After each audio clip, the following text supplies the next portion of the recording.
Believe it or not, 14 years ago, we went to Hemlock Hills Church here and got married. And this is us 14 years later. The only thing that's ever came between us is this little bear. So we're taking him to visit Cades Cove.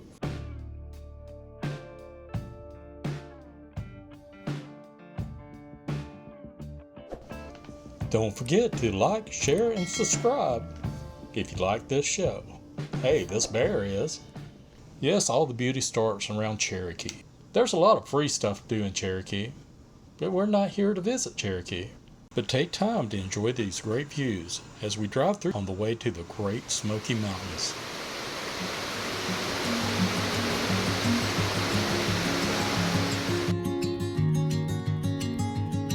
On your way out of Cherokee and headed into the National Forest, you might just see some elk grazing in the fields. Hey Teddy, stop it, this isn't a party for you. Just to list a few places you can visit on your way across the Great Smoky Mountains. One is the Chimney Top Trail, Clevenstone Hike, where we actually went on our last visit to Cades Cove. You might want to check that out. Alum Cave Trail. You can even jump on the Appalachian Trail from up here. And there's so many more places. Oh wow, I was running my mouth. Didn't realize. This is where you turn left at the visitor station. And then it's a straight shot to Cades Cove. One thing to know is how much clearance your car has before you try to make a left-hand turn. And you might want to check your clearance next time clearance. Just a thought. We had planned on spending the night in Geltenberg on Tuesday night and come on Wednesday to visit Cades Cove. But to find out, Wednesday is only for foot traffic and bicycles. Yeah, we're too old for that. So we just drove straight on up to Cades Cove. Cades Cove closes at dusk. One of the first things you might notice is the open fields on the left-hand side. Even this time, people are pulled over and petting the horses. It's really nice. Did I see Teddy? What, Teddy? Get off those horses. You can also see some beautiful mountain scenery, and the field sometimes is full of turkeys, bear, horses, deer. One of the first churches you come to is John Oliver's cabin. The Oliver family was the first permanent settlers in the area. They moved into Cades Cove in 1820. The cabin you see today is not the original cabin. It is the honeymoon cabin John Oliver built for his son. The original cabin stood about 50 yards behind where this one stands today. There's no nails or pegs that holds it together. The Olivers built it so its gravity and notches and corners kept it standing upright. There are 3 churches that reside inside Cades Cove, and we're headed to the first one. And you have to remember, these roads are really made for horse and buggies, not really for cars, so it can get kind of tight. You don't only have to watch for other cars, you have to watch for people too. Oh, so much going on. John Oliver and his wife introduced the Baptist denomination in the area in 1825. The Cades Cove Baptist Church was established in 1827, so the Cades Cove Baptists did not have to travel through the mountains and attend church service in Miller or Weaver Cove. The small congregation met in a log building for about 60 years until they built this white frame church in 1887.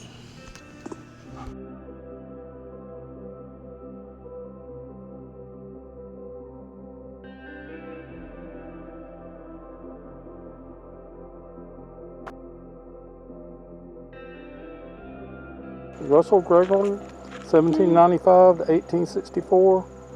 Yes. Founder of Gregory Bald, about 1830, murdered by the North Carolina rebels.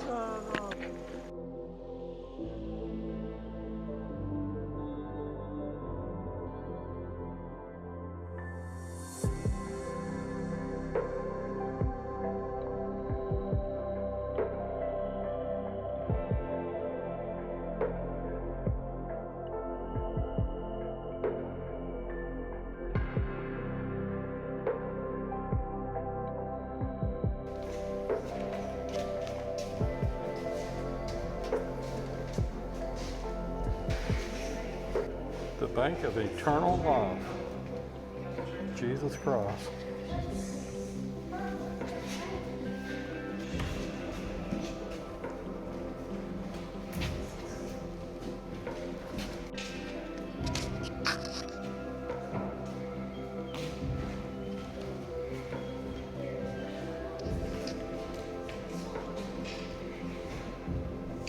Now we head to our next destination.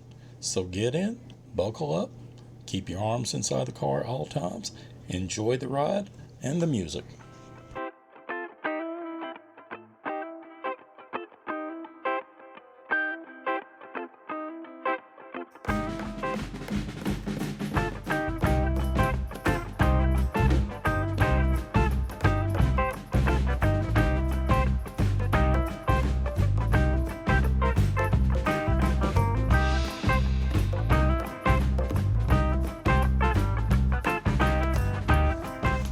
The next church is the Methodist Church.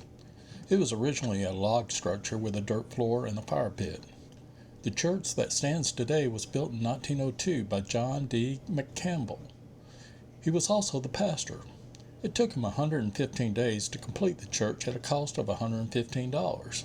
If you notice on the front, it has 2 doors. This allows the men to enter and sit on one side of the chapel, and women and children on the other side. This was a common practice back in the 1800s.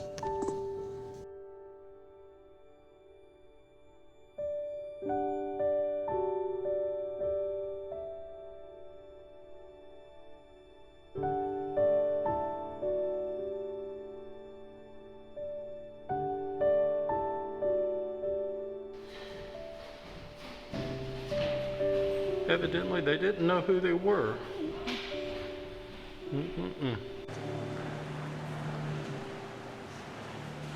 Walking through the graveyard, you'll notice a lot of infants. They live very short lives or even were stillborn, but they still respect them with a gravestone and a burial ground. You'll also notice that military people were laid here, and we lay a penny to show our respect and appreciations for what they did for our country. If you're interested in seeing what each coin stands for that you lay on a headstone, please check out our previous trip to Cades Cove. Okay, back in the car and to the last church, the Missionary Baptist Church, where Pastor John Adams and other congregation members established the Cades Cove Missionary Baptist Church in 1841.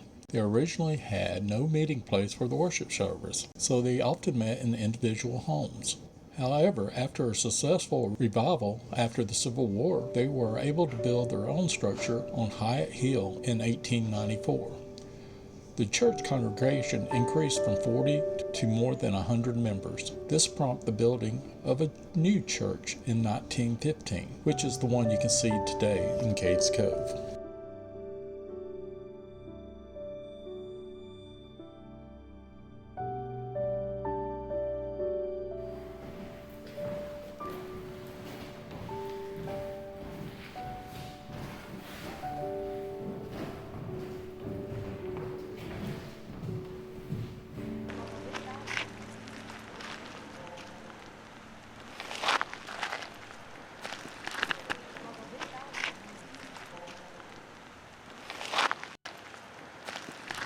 Okay, that's all the churches, but don't leave now because there's a lot more on down the road. This road is 11 miles long and we're just about somewhere around halfway.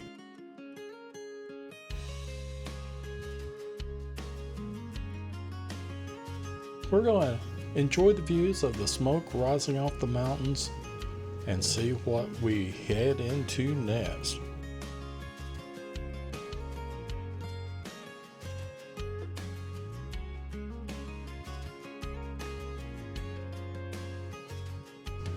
I keep on trying to tell Teddy that he needs to stay back 50 yards from all wildlife. And he keeps on telling me he's a bear, it doesn't matter to him. But the bottom part of this line is what scares me. You can be injured or killed. Anyway, the traffic is starting to back up and we're really not sure why. But it's going to get interesting here in a minute.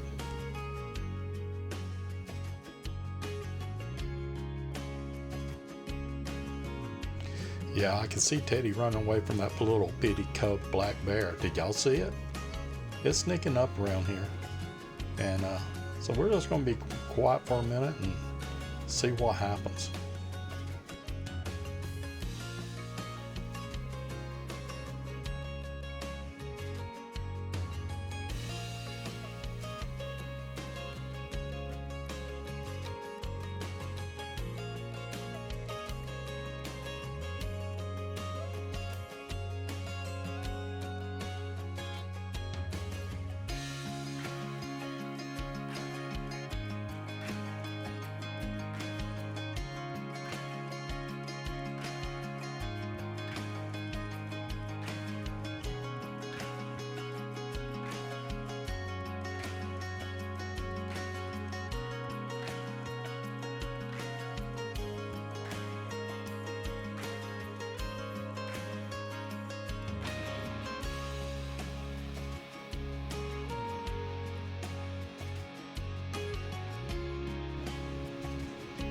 Teddy, quit playing with the bears.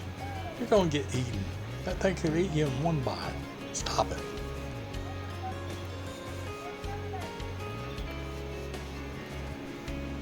We're kind of trapped here.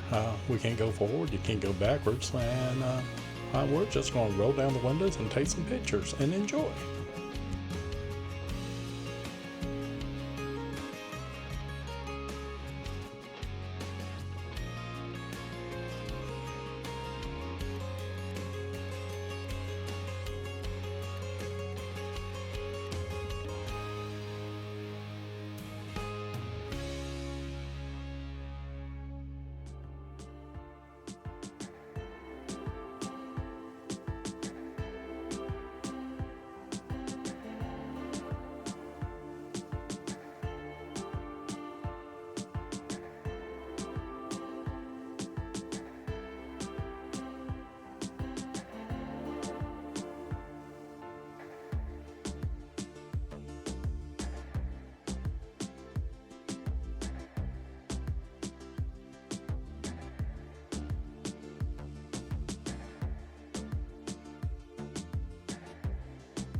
Okay, Teddy, just get back in the car.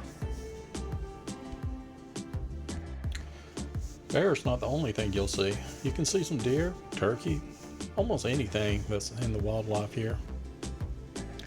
At the Cades Cove Visitor Center, you can see John P. Cable's blacksmith shop. You can see a wild hog trap, John P. Cable's barn, John P. Cable's grist mill, Sorghum's shed, Aunt Becky's cabin house, John P. Cable's corn crib, and John P. Cable's drive-through barn.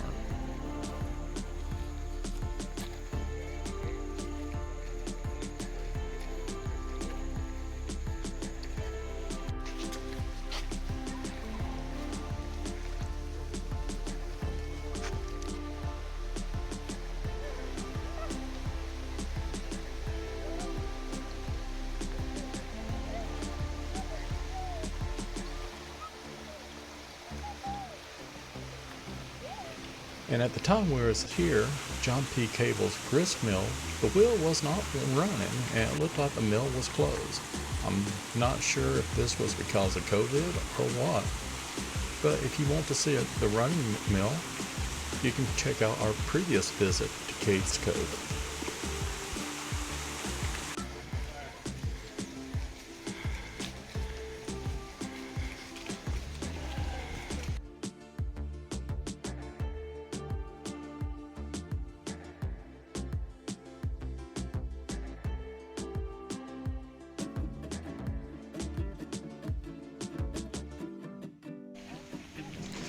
Now, we just showed you a few places here in Cades Cove this time because we will probably make another video of Cades Cove and go to some more places.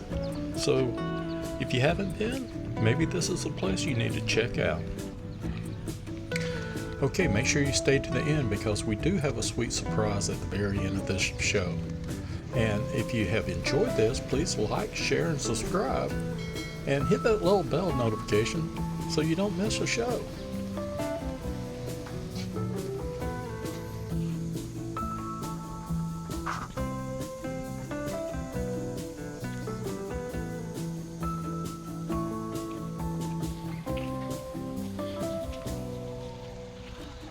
These barns, these houses, the history, it's just amazing. And I can just picture me and my wife looking out over the mountains here in Cades Cove.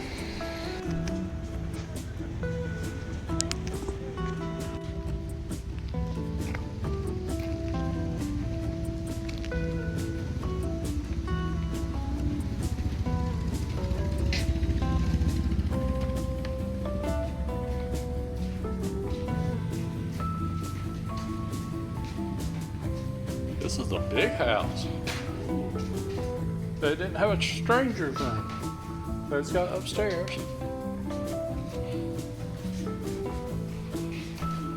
I wonder if it's blocked off upstairs.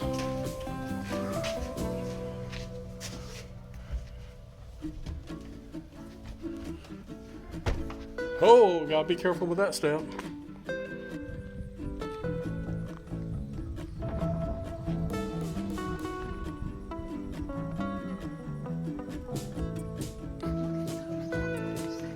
Is that a washing machine?